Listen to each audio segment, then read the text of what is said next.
Jennifer Archibald, and I teach hip-hop technique and hip-hop repertory at Bates Dance Festival.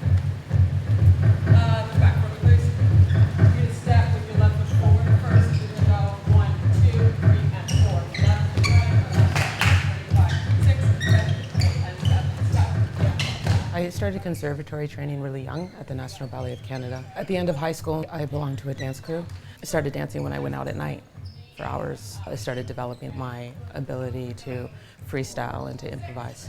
I continued to work on the technique of hip-hop while I was being classically trained at the Ailey School. There's such a huge range of movements that need to be understood within the body, whether it's pop and locking, whether it's the isolations and the waving, and then there's breaking, there's footwork. It's like there's just so much that you need to know, and I try to apply a lot of these different movements within a combination and not just focus on one.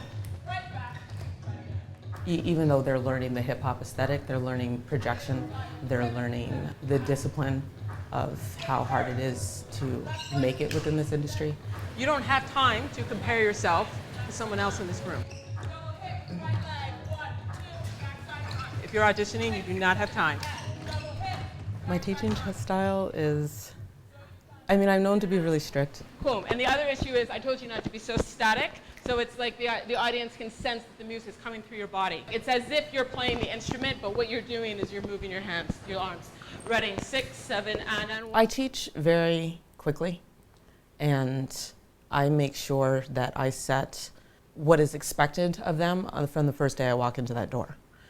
I think if the dancers are open and they're ready to rise to the occasion, then 4 days with me or 2 weeks with me doesn't make a difference. Time doesn't affect how much I can teach you. I just want them to be the best that they could possibly be. 7, and.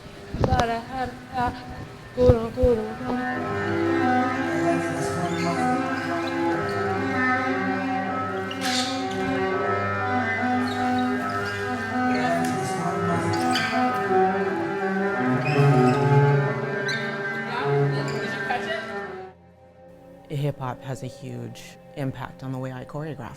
If I didn't have that aesthetic in me, then I wouldn't be the choreographer that I am.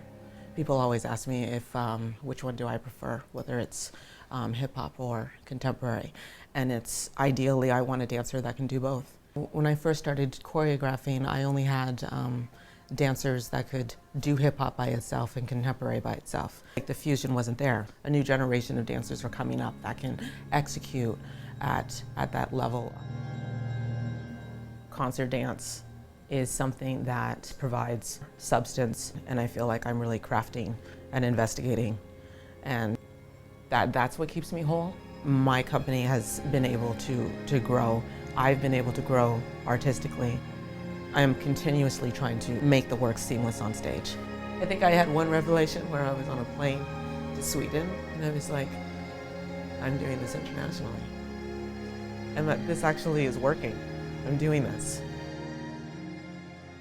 I don't know, I like being the boss.